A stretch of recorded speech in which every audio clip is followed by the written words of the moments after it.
Move.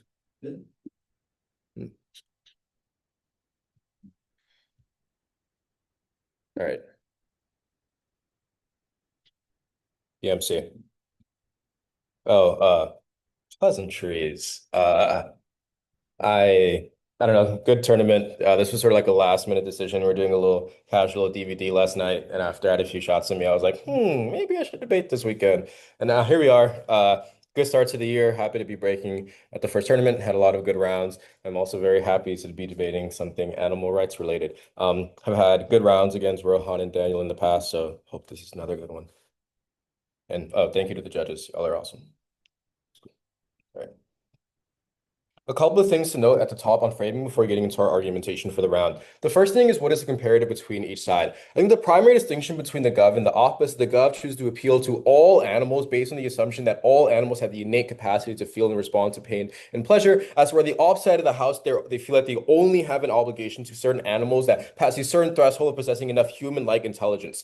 The second thing to characterize is why are we able to co-opt a lot of the benefits that they're going to talk about as far as like, these being the most persuasive of animals people care about the most and things like that. First, because the motion says primarily adopt, which means that a minority, like a very small amount of groups on our side, still exist that focus on only on animals like elephants or pandas that possess the cognitive properties that Op will tell you about. Secondly, people will still donate to many of these charities per the likely Op arguments on why they're appealing anyway, so we can access a lot of the funding, most of, if not all of the funding and appeal benefits that Op will go for. But the third thing I want to frame is why is co-optation specifically is unique and why we push the needle in the way that opposition can never access. It's because given that people are already likely predisposed to caring about animals that possess certain cognitive properties, it's in fact far more impactful to have the majority of animal rights groups focusing on animals that we think we are predisposed to care less about. This pushes the Overton window further towards an all-inclusive version of animal rights, as it ensures that more animals are included within our aims of justice. Our sole contention for the round is why should we include all animals regardless of their cognitive capacities within our advocacies? This will include embedded characterizations as far as what this advocacy likely looks like on the op side of the house.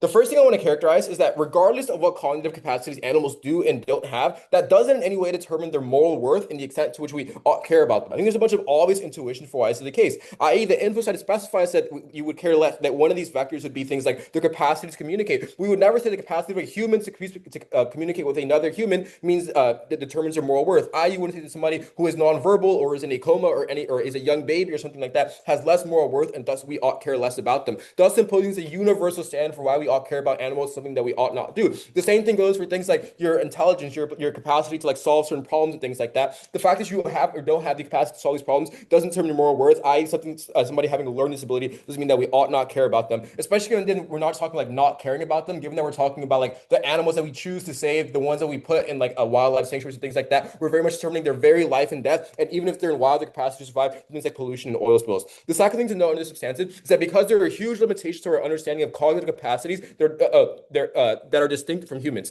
i.e., chickens and dogs are able to detect and react to changes in the Earth magnetic poles, like dogs purposely always shitting towards the North Pole. But we don't consider that to be something that's intelligence because we determine intelligence based on things that are useful to humans. The reason that we think that math is useful is because it helps us make money or helps us count up a bunch of resources and things like that. So our understanding of what is intelligent is inherently biased and anthropocentric. Up until like 2 years ago, we didn't even know that bugs were capable of having fun. And so they did like this experiment where they put a bunch of bees in a maze. They could either go work or they could play with red balls, and a bunch of the time the bees chose to play with red balls. So we weren't even capable, like for like so long we thought that bees and bugs were entirely autonomous drones. We didn't have to even ask the question in the first place if they possess these capabilities. That means that on their side of the house there will always be a bunch of animals that do have a lot of capacities that are more like that are important, that do and quote unquote determine their moral worth even by the ops argumentation that we simply will never know. On our side of the house though, we focus our attention on things like on their side, you likely focus your attention on animals that you already sympathize with because you think that they are cute because they have big bubbly eyes or really cuddly fur. Things that are arbitrary. I think the fact that one animal has fur and one has blubber doesn't mean the one with blubber should matter less. Secondly, you'll focus on animals that possess cognitive capacities similar to ours, and specifically ones that we're able to identify because they're similar to ours. Once again, we don't ask the questions that we don't know to ask, and this will always be a problem that we're stuck with on their side of the house. Third, they focus on animals that possess cognitive capacities specifically that we are able to measure. Two things to note here. First, that our tools that we use to measure intelligence are inherently limited, not just by technology, but by the questions that we ask and the things that we're able to invest to, especially in a time in which the government is funding, like, is defunding the living shit out of any research and the things that they don't care about. Because there's going to be massive gaps in things that we're able to learn about other species. So it's going to, even if they have these cognitive capacities, we don't have the tools to measure them. Secondly, though, there's always going to be a permanent observer effect that limits us from actually being able to know how smart these animals are. Because as much as we try to hide cameras or make them super small or whatever, just the fact there's an observer there at all inherently changes the way that they are. It might change, like, if you're like in the water, like the current, like the temperature of the water. It might change like this, like the frequency in the electric like field or whatever the fuck, which all change the way these animals behave, and thus we don't actually know how to we aren't actually able to quantify their intelligence. It even happens at the quantum level via things like the double slit experiment. We're simply having a small measurement device there changes whether or not light behaves as a wave or as an individual particle. So just the fact we're able to interfere with things at that small level because we're never able to actually quantify or measure a lot of the capacities animals possess. The third layer to this argument is that the standard on their side is just really fucking weird. Like, they have to characterize to you what it actually looks like because it seems like most animals would probably meet the vast majority of these thresholds. For example, ants democratically choose their nest. Like, they did like an experiment where the ants could choose which nest to go to, and they didn't go into one until there's an entire like 100% of the ants chose to vote only for one ant, right? Only one ant nest instead of the other. So they're clearly able to communicate and make decisions and base their will off of what other people want instead or what other ants want instead of what they want. Some species of ants are even able to self-implode in order to save other ants. They're able to process death and sacrifice themselves the majority for the betterment of the greater good. So if even like fucking ants, one of like the fucking most numerous species on the planet, is going to be included in advocacy, I'm not really sure exactly what the advocacy will ultimately look like on their side or will differentiate them from ours. This means that the standard isn't objective, but is in fact super duper subjective because it's probably not about whether you actually whether you actually hold these capacities like ants do, but more about whether, like, humans arbitrarily care about you. I think that enforcing a human standard is bad for a bunch of reasons. First is arbitrary. It's much easier to quantify and estimate pain slash pressure comparatively by just looking at the revealed preferences of these species. Secondly, if it isn't arbitrary, it's shifted by the interests of companies that gear utility towards need. This is why chicken species today are so overweight that they can't live in the wild because the only thing that we consider to be valuable, the companies determined to be valuable, determined to be worth researching. Third, they have a larger obligation to animals given the large extent to which we've exploited them and ruined the environment. These things like invasive species, which are caused only by humans, pollution, deforestation, oil spills, etc. We have an obligation to these animals. Even these animals can't conceptualize the obligation. For example, if I steal from a baby from a person in a coma, that doesn't make stealing any less wrong. So the fact you conceptualize, they can't conceptualize it, doesn't actually impact whether the obligation exists or whether we all meet it. This is especially true for the anti movement itself, who has revealed preference or putting themselves in positions of risk or doing things they otherwise ought not do simply for the betterment of animals. So you guys, the movement, probably especially care about this. The fourth layer to this argument is that including all animals within our advocacy increases our scope of change. This is sort of like how shifting tide, like how rising tides lift all boats, except like it actually works because it ensures that we focus on overall habitat destruction and climate change rather than thinking if we donate to save the elephants, then it's okay because they're the only rational ones. It's about where we get the funds invested. We think that more funds get invested into habitat protection or restoration on the gov side of the house whenever you appeal to all animals rather than making them some tier list of these ones are smarter than the other ones. This hedges against biodiversity loss and the destruction of food chains, which will have ripple effects on the entire environment. So you want to protect the environment, the best way to do so is on the prop side.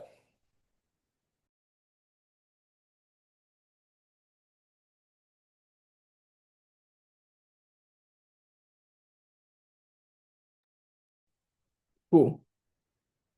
Uh, Thank yous. Opponents, cheers. Many good rounds together. Daniel, also cheers. Been lots of fun this tournament. Cheers to many more. Um, People who are here from Chicago, thank you for watching. We love you. People not from Chicago, thank you for watching and making APTA a fun, special place. Thank you for running the tournament. Thank you for judging. Is anyone not ready?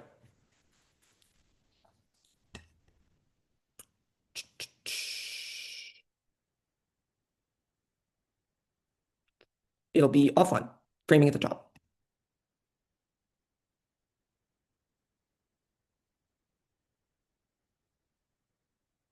3, 2, First, on framing, we are also adopting an approach that is slightly different to the status quo. If they are right that ants are capable of cognitive thought, we can care about them too. I'll sort of frontline our standard for what we think our side of the house is defending in a second, but I just want to highlight at the top that if they are right that certain animals have the ability to have cognition, they are also included under our standard. We are not defending necessarily a world in which we just care about the animals that we are able to see as like cute or fluffy or whatever. That is notably not anything that is in the info slide. You shouldn't care about it. Then, two arguments. One is on the fill. The capacity for rationality is the driver of moral value. This is indicated by cognitive properties. One, it's a logical prerequisite because we have to have reason in order to A, construct moral frameworks in the first place, and B, communicate those frameworks to others. Secondly, pleasure and pain are arbitrary. Things that I like and Daniel hate exist, which means that it's not rational to use those as standards of the ability of moral worth in the round. Thirdly, rationality controls the ability to engage in social contracts. Individuals have incentives to help other people because of the implicit belief that the social contract will be upheld, which requires the ability to have things like rationality to understand in order to understand what moral values we care about. Fourth, some amount of pain in the context of the animal kingdom is probably good. If we understand pain to be deontologically bad always and pleasure to be deontologically good always as well, we arrive at a conclusion where nothing matters because animal protections are often zero sum. That is to say, do I care about the lion? Do I care about the lion not existing because then they won't eat the cheetah and that causes large amounts of harm? I think it just creates a world in which we aren't able to understand what animal rights is because we aren't able to delineate between what types of pain and pleasure are good. And human involvement is certainly also not a standard in this issue, given that we are also animals capable of feeling things like pleasure. So if we have obligations towards the pigs that we are eating, so too does the lion, which seems like it obviously goes against nature and makes a lot of these harms inevitable. Fifthly, there's no barrier to what is an animal. Are fetuses animals or capable of moral worth because they might have pain impulses? Some animals have the capacity to feel pleasure or pain before being born. Should they live even if they are living negative lives, etc., etc.? I think it just their standard just puts us in a position where we have to answer an infinite number of questions about who is able to have pain, who is not, and what types of pain is good and bad, which probably means we shouldn't evaluate it as a standard. Finally, on this argument about disabilities, I think that people with disabilities are just capable of cognitive thought, but also I think we do have separate standards for humans because of our own epistemic priors, and I'm fine with that because we as people know that we have the ability to feel things like rationality, have the ability to think and have cognition, etc., etc. We know with absolute certainty that that exists, and we don't have to do things like research in order to confirm that fact, and we are fine with that existing, which solves all their offense. Then the only thing I need to prove under this argument is that not all animals have reason. This is scientifically proven. All of Diego's arguments about how we don't know about whether animals have cognition are ridiculous. We're able to comparatively measure animals against each other and develop standards for prioritization given limited funding dollars. This is why, for instance, we know that dolphins have the intelligence of a human child, or dogs have the intelligence of a 4-year-old, etc. We're able to measure these things based off of our own understandings, and the fact that we've come to these conclusions in certain instances means that it's only a question of whether or not science is able to catch up with us in the future. That there certainly is some ability to develop these ideas, but second, we don't even need science to develop this standard. We're able to know based off our own understandings and own interactions with animals that they're likely able to feel this cognition. Because as Diego says in his own PMC, we know that ants are capable of caring about the hill or whatever. They're capable of caring about the ant mound. They're capable of forming societies with hierarchization, etc., which is indicative of our own that their own arguments are self-defeating on this issue. Three pieces of weighing. One, movements should broadly adopt positions that are true as a prior goal. That is to say, the animal welfare movement cares about animal welfare because it believes as a truth level that this is good, which means a conception of being right uplayers anything else in the round. Note that this frames out most of the round except for the truth questions. They have to engage with the fill. Second, it turns to prag. Aligning oneself with actual moral worth changes the types and degrees that someone cares about animals, which allows resources and movements to be more in line with the truth. Second argument is on the politics. If it is the case that this is used in messaging, as I think there's at least some chance that it's going to be, this is bad. One, this is a key part of how you message because people broadly believe this. I think when you develop it as a conception, some groups of people are often likely to be able to believe this because it does spill out from academia. It does lead to multiple people changing their conceptions. Secondly, people who care most about these animals are wasting time according to the animal rights movement. So the SPCA is not spending enough time because they're protecting dogs rather than, I don't know, fucking insects or something. And thirdly, this just gets beamed and understood in Fox News. We kind of see this materially in the status quo that people say that you're like coming after their burgers or whatever as the animal rights movement. That just expands massively that no individual human is moral because they stepped on an ant once or whatever, which just seems like a really bad standard for the animal rights movement to adopt. Why is this seen as unpersuasive? One, people often join the movement out of a desire to help animals they identify with. The reason why organizations like the SPCA get significant amounts of donations is because people care about their dogs and people care about their cats, but they don't care about their insects, no matter how much you fucking tell them to, because they just aren't a relevant part of their life. Which means that even independent of all the other arguments in the round,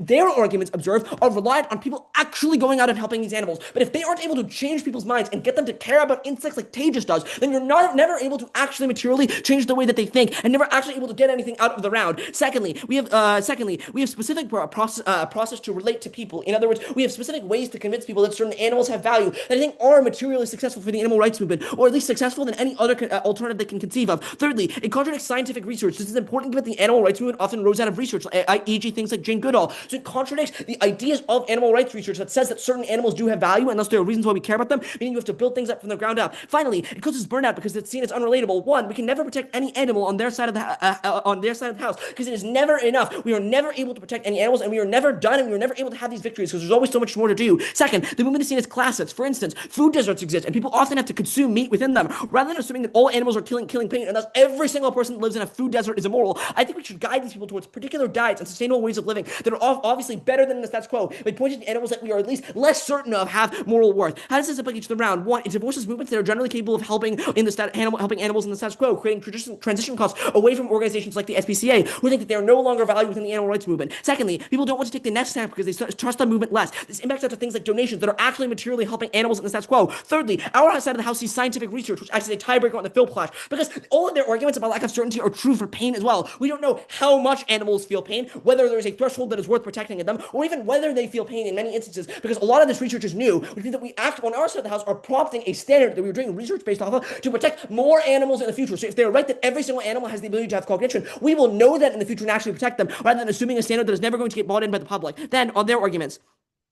they say that they have no tools in order to measure these standards. As a response, I think I've beaten most of this already, like on like the disability stuff, but on the like no tools to measure question. Again, there are reasons that we are able to know, and I want to stress this: reasons that we're able to know why different animals have the ability to have intelligence and cognition. This is a thing that has existed for 40 and 50 years. And if you don't believe me, you should realize that again there are texts. One of the fundamental drivers of the animal rights movement is the fact that Jane Goodall published books telling us that monkeys have the ability to have cognition and form societies around that cognition. So as early as the 70s and 80s, we knew that this is a standard that we were able to use, as compared to pain, which developed much later. Like we weren't doing this shit in the 70s and 80s where we were like doing scientific studies about whether animals feel pain. So we just do have a much larger body of scientific research on animals, which is that I actually think our side of the house is much more so defending a larger tent of animals that are actually protecting people while not alienating parts of the movement. Then they say you have obligations to all animals. One, the comparative obligations exist. This is why Bernie Madoff has a comparatively large obligation than some shoplifting 13-year-old kid, because it scales one to the impact that it's having, which requires the capacity to have impact upon something that has reason and the ability to comprehend it, that will actually materially impact their life. And secondly, under this, I think there's a barrier to obligations. That is to say, I don't have obligation to my table for slamming it, which means that there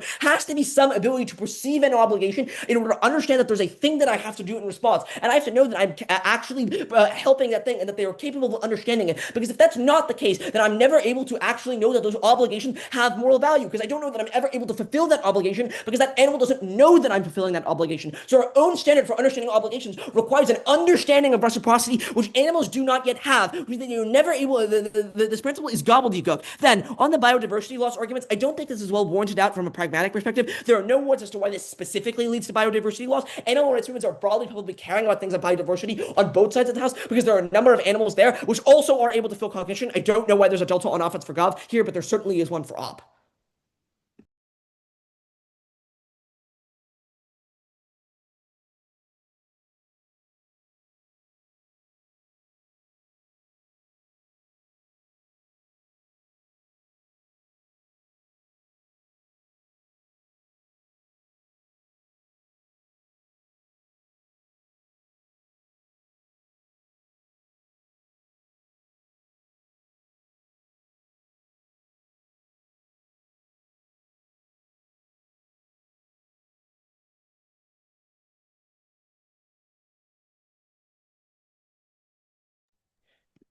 Cool. Oh, do I'm muting. Let me just work out this flow. There's a lot going on. Um, Pleasantries first. Uh, Thank you, Diego. It's been a lot of fun. Enjoyed this tournament. We, yeah, agreed to do it, what, midnight on Thursday. Late entrant, but I'm glad that we did. Thanks to the opposition. Good case. I've debated Rohan once. I've tried to block out the memory of that round. But I don't think I've debated Daniel. But glad to be debating you. And thank you, judges, for judging on Saturday. Thank you, Eli, for watching, and other spectators for watching. Glad that this is not IR and is instead something that I actually like talking about. Cool.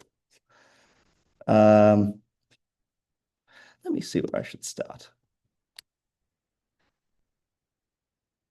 Cool. All right. Some like overviews, then like down the flow, sort of. Cool. All right. Is anyone not ready? Cool. Three, two, one. I want to describe the way the movement looks from their side of the fence. Firstly, it's so uncertain what cognitive capacity looks like on their side of the house. They talk about all these things that like this has existed for a long time. It just hasn't. These are assertions. I'll get to that later. Half the time they could be spent organizing and promoting vegan ideology, for example, is instead left in meaningless moral debates about the capacity of certain animals to think or certain animals to have these cognitive capacities or not, or whether we should or not. Whereas pain and pleasure is a far more simple and more tangible like thing to grasp as someone on the fringe thinking about joining a movement. You and I don't exactly know what they're thinking, exactly what their desires are, and these things just aren't researched. Maybe in monkeys, but certainly not in cows, certainly not in things like shrimp or ants. Instead, their communication and cognitive capacities and arbitrary preferences are used as a cop-out that people use to justify harm, citing that it's impossible to know to what extent they have these cognitive capacities. But it's very easy to know that they experience pain because they cry out in pain or because they look happy when they're enjoying things that doing things that make them happy. It's far simpler and more tangible to just focus on those things. When you don't focus on those things, though, and you have internal moral debates like they started doing at the top of the LOC about what's philosophically correct and what's the like a correct way about for animal rights movements to go about their advocacy, you get splintering. You have different advocacy groups that care about the interests of all animals, break away from the ones that will primarily focus on whatever some scientist says is the most sentient, like just cows, for example. Obviously, there are incentives to the companies that run cattle farms and sell meat, though, to produce just as much ambiguous data that points the other direction, which is actually what happens in the squat and what pushes a lot of people away from joining the movement in the first place. You can't push data away from seeing actual videos of animals in pain in slaughterhouses, for example. Also, basically saying since vegans are the majority, the stakeholders with the majority of money, then the majority of people who have money are therefore able to convince people on the fringe and give them reason to play into their existing biases because they're not letting themselves feel what is right and instead trying to rely on factoids and mass media, which will always win out against the vegan advocacy. Also, at the very best for the op, it reduces the scope of the movement, so they fail to focus as much on the things they care about, like things like shrimp that are farmed so abundantly that the collective pain and suffering they endure is so much more than maybe like one slaughterhouse, for example. Even it is invisible to the average person. It's far harder for the average person to rationalize, which is the burden that they have on side opposition to prove that these people are able to rationalize on their study house. Whereas it's far easier if you're pushing, if the advocacy is saying, oh no, just look at the way that the amount that they experience pain, which are actually things that we know, things like opioid receptors, the same circuitry that exists in humans versus cognitive capacity is different circuitry. All animals have different brains, but they all have the same receptors for pain and pleasure. These are very things to explain from our study house. All of this says that even if the movement does get traction, it doesn't necessarily stay true to its ideology that genuinely a lot of people, myself included, support. This has flow-on effects of internal debates within the community rather than organizing. Also, animal movements rely on unanimity in preference. And since the gov encompasses the op, we actually do because we say that every animal experiences pain, then we therefore are advocating for all the animals that you also advocate for. We encompass the op. We don't have to have people speaking out against the utilitarian version because it encompasses the animal that they care about also. So there are subsections that are able to do the thing that you do to some extent, but obviously the rest aren't going to get pushback. Whereas on your study house, there'll be people like shrimpists who will say, no, you don't actually understand the plight of animals, and therefore they're going to push back against you. Also, this is important for media and discourse because the moment you have tension, people opt out. This is just true. People jump on one or two examples that humans give them that humans who aren't in support of animals give them that make their whole argument apparently fall apart. They point to extreme opinions and ask you if you agree, and if you're not, then there's some clear path to them. If there's not, there's no clear path to them becoming vegan because they don't understand exactly what being a vegan looks like or what being involved in the animal rights movement looks like because there's so much internal tension there. They also say they might say this they might say that this incentivizes research into sentience of animals. I just don't think the bulk of research into animals sentience is even done by animal rights groups in the first place, right? Like a lot of people aren't not vegan but still love animals, but are very selective about what they which ones they love, and therefore where the actual money goes into the research and stuff. You don't actually end up researching things like ants, which they tell you apparently is going to fall into their side of the house. Also, they say that, oh no, they will be supporting things like ants if it is proven that they have this cognitive capacities. They just never get to the point where they do prove this because that's not going to be the aims of a majority of the people who are running the actual research programs, which aren't animal movements. They do more things like organizing and trying to promote media, etc., not sort of research. Also, this is far higher argument a burden to prove for them. It is far like to prove that animals are encompassed within your version of vegan advocacy. It's far easier to prove that they're in our version of vegan advocacy because being stepped on is obviously a painful experience and it's very easy to rationalize. Okay, on their rationality stuff. It doesn't matter. We still experience this. Also, the animal rights movement doesn't care about what's morally consistent. They care about what helps the most animals. This is not true. It's also just not true that zero sum, maybe out in nature, but this is animal advocacy isn't about like what happens to a zebra and a lion in nature. It's about the way that humans treat animals. Also, your side, yeah. Also, like you asked this question about where fetuses are animals at the point where they have pain, they're born. Like this, I just don't think this is particularly relevant to the actual incentives of the animal rights movement. You're asking far more questions because we can very immediately understand. I don't even know what I'm writing here. Okay. Also, humans with disabilities sometimes aren't able to communicate. They don't necessarily have cognitive thought. This is just asserted. There is the case that it would be morally inconsistent, and it would be harder for humans on your side of the house to rationalize, like supporting people just because they have a cognitive thought or just because they're able to communicate. When very clearly there are humans that don't have that capacity, whereas all humans will have the capacity to experience pain and pleasure. Also, we do have to do research about animals. You'll have to do a far lot more on your side before you actually start doing any of the things like putting boots on the ground and doing advocacy work because you have to get to a more consistent ideology to be able to spread flyers and be able to create groups around a certain cause to be able to work out which cause is the best. There's far more limitations about the way their intelligence may factor into this. It's based purely on human intelligence, which is the exact issue. Humans can only infer intelligence or pain through the way that it experiences humans. And since animals react in the same way and they have the same circuitry to experience pain and pleasure, i.e. they will cry out or they'll look very happy or like be around like have bonding, etc. Right? That's far more easy to understand than it is to understand exactly what they're thinking. This is the assumption that they make that, or we can just somehow infer this when it's like clearly based on human intelligence, which is just different. Also, clearly you start to create the hierarchy about which animals can like are more cognitive capacity. So even if you say you're going to include things like ants and shrimp that vegans definitely or like certain factions of vegan advocacy cares about, it's going to be like far less of a priority on your study house because you're going to create hierarchies about what is a like the most level of cognitive capacity or what's the the greatest extent to which this animal feels. So you'll focus all of your attention and all of your advocacy on things like elephants or cows or dogs, but you'll forget other animals in the process because you necessarily have to create a hierarchy, whereas pain and pleasure is more universalizable. It's more easy to understand.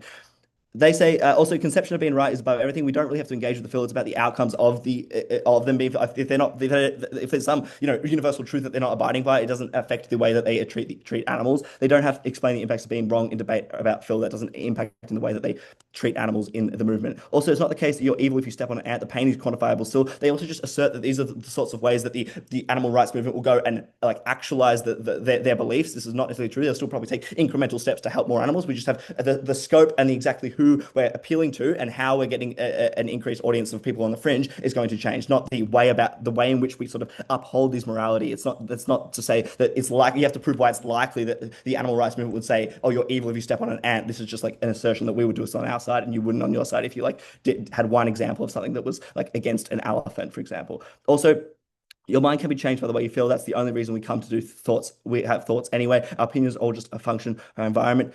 Also, you can never protect any animals. This is so largely non-unique, but it's also true that right now that like there is a limit to what you can do on both sides of the house. I don't understand why this is like something that we would necessarily and like mandate on our side that we have to enforce to this level that they talk about. They will give all these assertions about the way that we enforce it. We're still able to push for incremental change, for example. We do know they feel pain far more than we know they have cognitive capacities or far more than we know they can communicate. I don't understand these texts that they apparently citing. I just think on our side, because animals are far more akin to humans in terms of their pain and punishment, like we know animals think, we might know they think and communicate, but we don't know the extent to which they do. They have brains and look different, and there are always new articles about how they operate. It's weird and cool, and it means that people aren't going to be able to like see animal communication as akin to human communication, whereas they're going to be able to see and internalize the far more simpler to understand pain and pleasure in order to join the movement in terms of the fringe.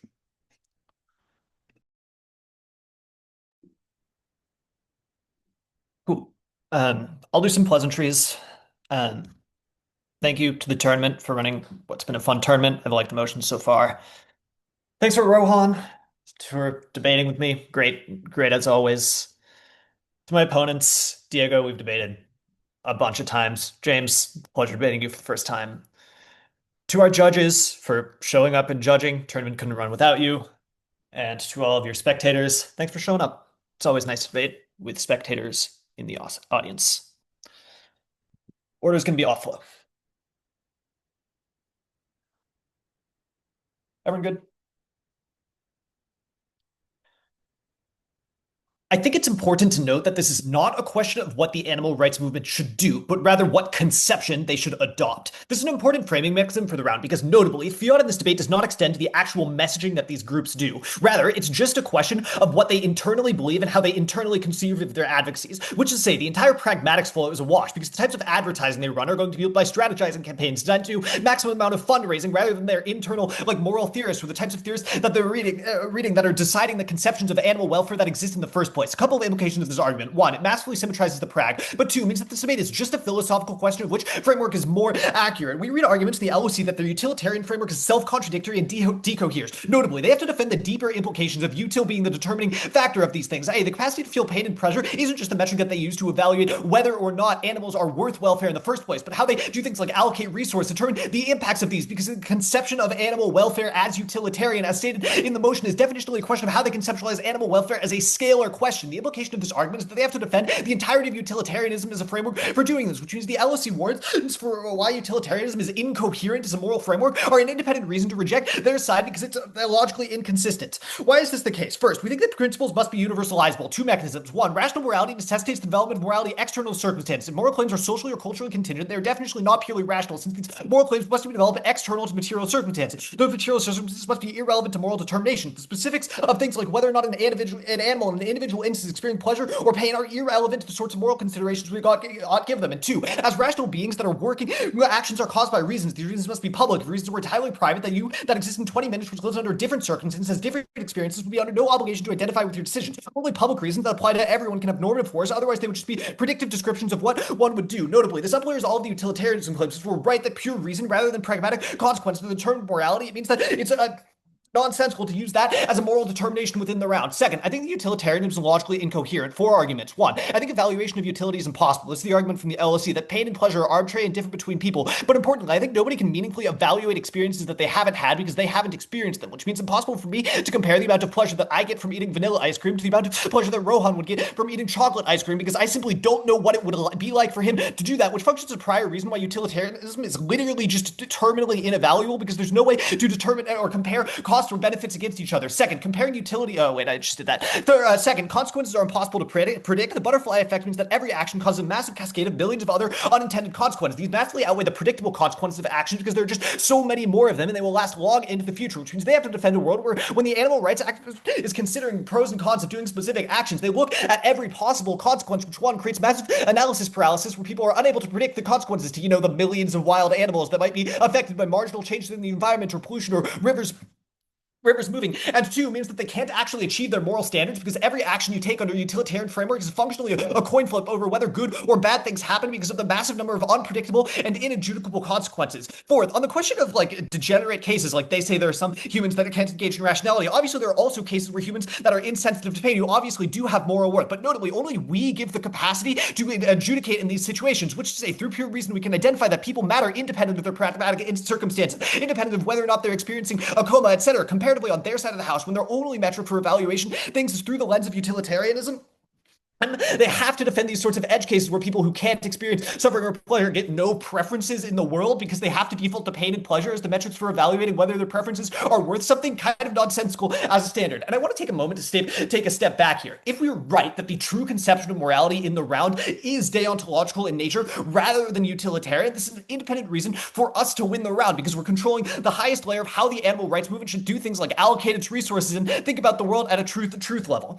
Second, say you buy none of the Kant stuff. The second layer is on practical morality. There are two key properties that a moral system must have in order to exist in the real world. First, moral systems must be adjudicable, must be simple to determine whether an action does or does not fit within the moral system. This is so that A, individuals can know whether or not specific actions are morally permissible, and B, societies can do things like punish people who violate these moral systems to determine who's behaving in line with them. If either of these is too complicated, the moral system will inevitably fall apart because individuals will violate it without knowing they are doing so, without any form of social or legal punishment. The implication of this argument is morality as it exists in the real world outside of this abstracted realm, which is the layer that all of their moral claims in the utilitarianism flow operate yeah, have to be in some sense meaningfully adjudicable in order to exist. The second category that we think is important is things being adherable, which is to say it must be practically feasible for any individual to act morally within this system. If it's not, individuals do things like refuse to buy in because there's always have to be, or sorry, they will always be seen as immoral with no possibility of recourse. We access each of these things substantially better. First, in the adjudicability question, they have the big clash they give is that like cognitive capacity is unclear. I think this is sort of nonsensical given how comparatively evaluating utilitarian harms to animals is super unclear. We just say things with cognitive capacities you probably shouldn't violate the rights of. But Diego made it pretty clear. The ants think and coordinate. We can look at that and notice that there's some degree of cognitive capacity, some degree to evaluate things other than themselves, consider the consequences of their actions, do things like basic forms of coordination, etc. And even if it's unclear the exact degree, our argument is that we shouldn't care a whole lot about degrees because that requires us to evaluate the specific instances of a material interaction or a specific ant, but rather we can come to moral claims through the lens of pure reason rather than having to evaluate these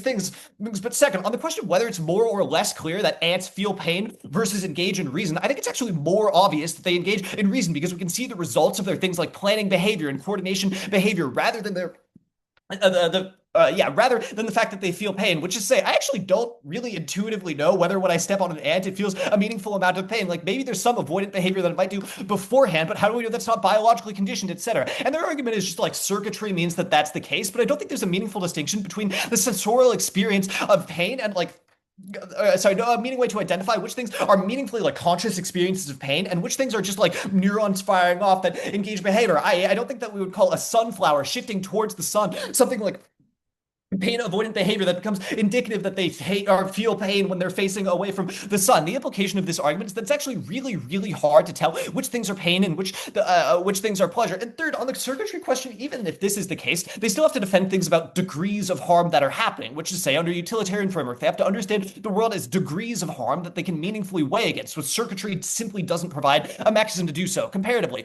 The other thing on this adjudicability question is you also have to be able to adjudicate the potential harms to these animals, which say evaluating utilitarian animals to harms is just really hard for the reasons above. There's lots of them in the wild. These things cascade infinitely, which means even if it's possible to adjudicate whether an individual animal can experience harm, it's impossible to adjudicate whether the benefits or costs of an action. Comparatively, we defend a deontological framework, which I think that they just have no offense against. There's only a risk that their moral framework is self-contradictory and incoherent, which gives us the ability to do this. Second, on the question of adherability, I think that all of the consequences spilling out and being inadjudicable stuff probably provides a good mechanism for this, which is to say, I just don't think people buy into moral systems where they have to think about the infinite magnitude consequences that they could have to face in the future. What are the implications for the round? First, I think to fill stuff just up layers because being right is really, really important. We actually don't think you should care about every animal, or maybe we do. I don't know the science offhand, but you should care more about the ones that have more capacity for the reason that we've identified above, and specifically the ones that have the capacity to reason we think we can evaluate like binary principle violations against them. And second, that the way you engage with animals should be deontological in nature rather than utilitarian in nature. And I think this uplayers every Prague argument in the round because even if they're right, right. The messaging stuff symmetrizes the Prague layer at the top, but it's just a question of resource allocation. Given that neither side is going to like double the size of the animal rights movement, especially because of the PMC's run to the middle on this question, I think it's incredibly likely that the much more salient factor on which side is better for animal rights is which side is allocating the resources that they do have more effectively, which is to say which conception of the animal rights movement is able to do things much, much more effectively. Lastly, I think the Prague is mostly symmetric because per the PMC and MG arguments, things like ants and most animals meet both standards, which means it's probably the case that on margins we're mostly doing the same things and just a question of who has a more philosophically accurate conception of the world. Proud to oppose.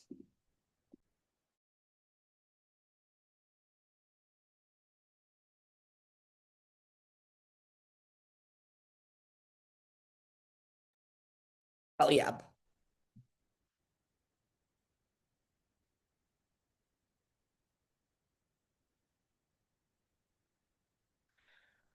Ugh. All right.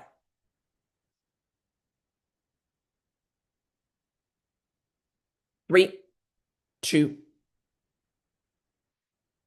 There are two nibs to cook the gub case. For them to win, they have to A, prove that these animals have value and are worth protecting. If bugs don't have moral worth, they are not worth protecting. Everything the animal rights movement is doing is pointless on their side of the house if we are winning the fill, as only the op has capacity for offense. Because notice, this is a this house believes motion. Arguments like the animal rights movement doesn't care about philosophy are atopical to the level where if we are right that these animals don't have moral value because they don't have things like cognition, it is fucking pointless to protect them, and they don't gain any value on the prag side as well, because the fill contextualizes what animals are worth protecting. And the second thing that they have to win is, given that animals have value, they are worth protecting. Now you evaluate the prag. Which set of animals or can we protect, and which animals ought we protect? So let's talk about the fill first. Again, this is a this house believes motion. You have to evaluate these animals as having the capacity for things like cognition or pain or whatever standard you use in order to evaluate whether or not they're worth protecting. I will extend one mechanism that is uniquely super important, because their framework is just antinatalism. Notice that every animal that exists is doing negative harms to others, taking resources from them, that is comparatively forcing them to starve,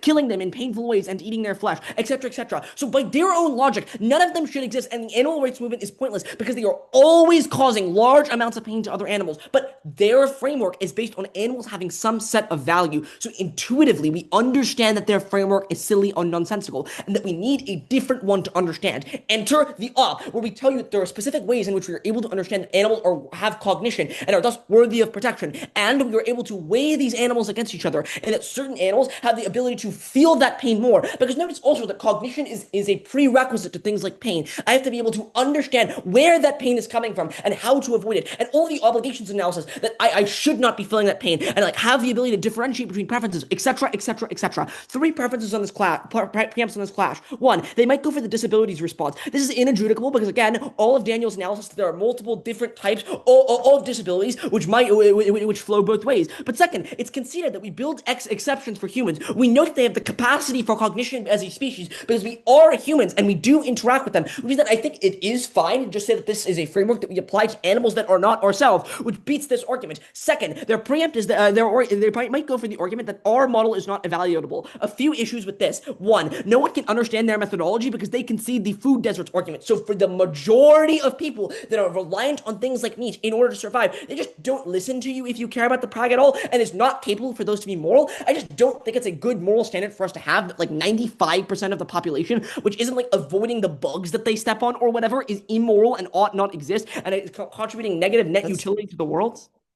Huh. Yeah. Oh, sorry. Is there POO? No, sorry, I was unmuted. Okay. I had myself at 248. 3, 2.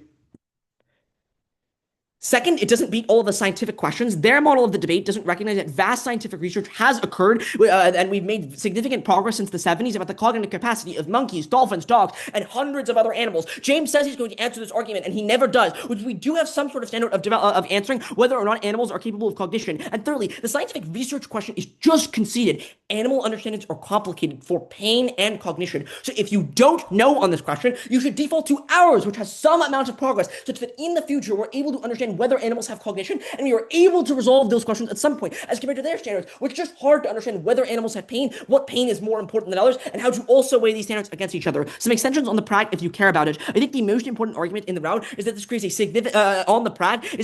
significant lack of trust in movements. The average person is just not tageous. They just don't care about bugs in all instances, and they know that they're never able to adhere to this sort of thing because their very existence is based on the slaughter of a significant number of animals, especially in places like food deserts where they are reliant on the consumption of these animals.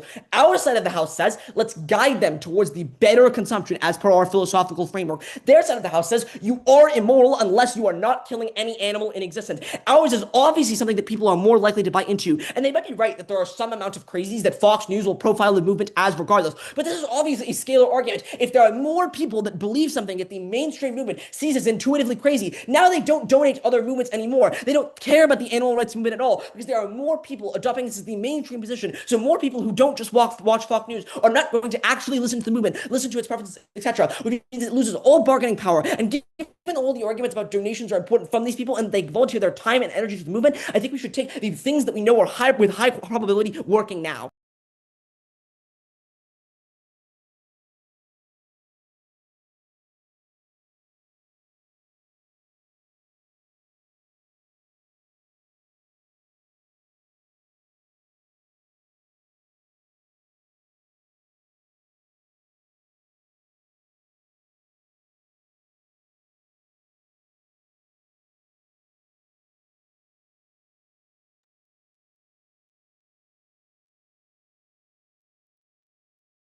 Okay. All right. My bad. PMR. Starting off with a note at the top before engaging on two questions in the round. Firstly, two notes at the top. Firstly, on Daniel's like anti-prag slash gov has to defend util push. I wanted to engage on anti-prag first. First response that this honestly probably benefits us more. The largest thrust of the push that we hear coming from the LOR, this is like very bad PR against us. So if this doesn't happen on our side, or the PR is relatively the same on the other side, it's perfectly fine. There's a much lower burden for ours, just like don't break rules, I guess. And it doesn't really matter whether or not you can actually live life without breaking those rules. So the burden for us is much lower. Secondly, this also beats a necessary but insufficient burden that Rohan sets right at the top of the LOR that we have to prove that bugs are moral worth. First, because like what's the loss? Prag doesn't matter, so being unnecessarily kind is so probably a good thing on the net scale of things. Two, though, if they're right that bugs don't matter because they don't feel pain, people are then are left out of this moral calculus on their side of the house anyway. On MO's push that Gov must use util. Two responses. Firstly, I don't care about the nuance. That's just like not what the info slide says. It's not actually utilitarian. It's the assumption of innate capacity of all creatures to feel and respond to pain and pleasure. So we don't have to do sort of nuance or picking and choosing. They try to say that we are. It's about it's about focusing on the way that human action causes suffering for all animals. They say maybe it's just neurons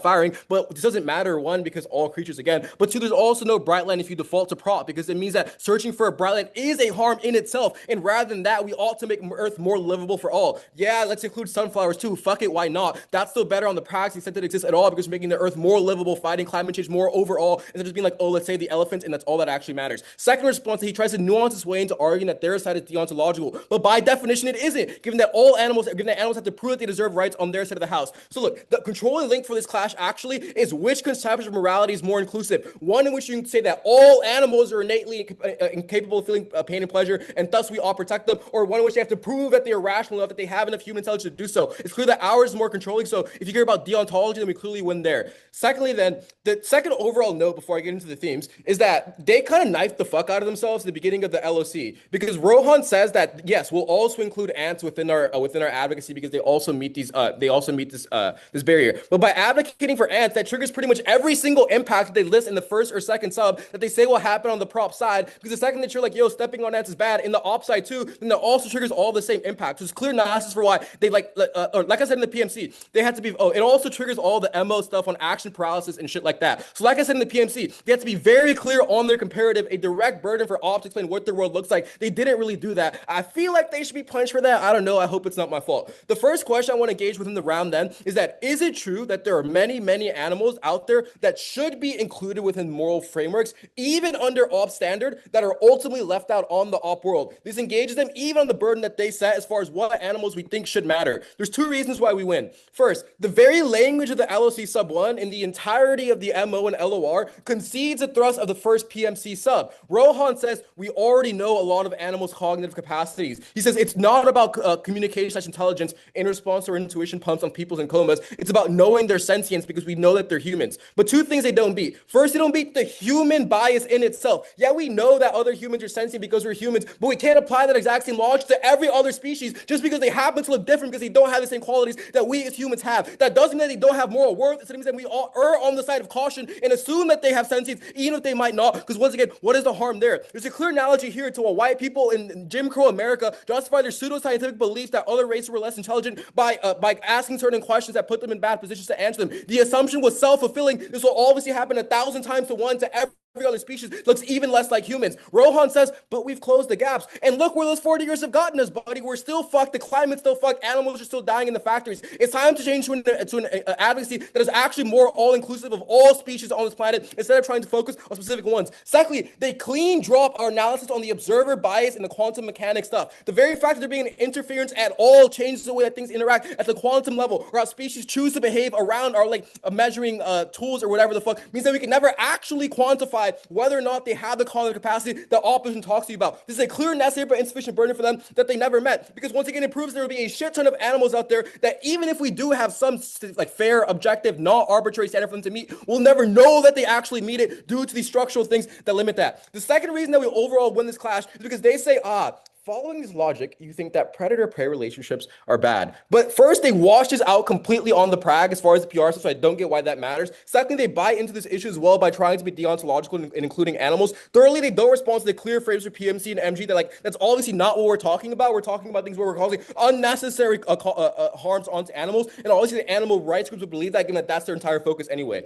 The second question I want to engage in then is independent from our capacity to measure cognitive capacities. Should cognitive capacity be tied to moral worth? I think it very obviously should not. You don't have to understand obligations for harms against you in order for those harms to matter. I don't think they actually respond to the crux of what we tell you in the PMC, as far as the intuition pump, for example, on punching an unconscious person, but then they wake up and they have no bruises, so that makes it perfectly okay to do so, right? At best, there is some risk of solvency on our side of the house. They say that the capacity for cognition is necessary, but they don't actually warrant why this is the case. I think insofar as that I've proven to you all the stuff above, but also that we're causing unnecessary harm on them, you all defer to ours anyway. This is amplified by our epistemic gaps argument, but also wins independently. We're not talking about punching tables. We're talking about saving animals from breathing in fumes or starving to death or being boiled by rising sea temperatures. Proud to propose. All right, thank you all for the debate. Get out of here and go to the GA, and we'll call you back when you have a decision.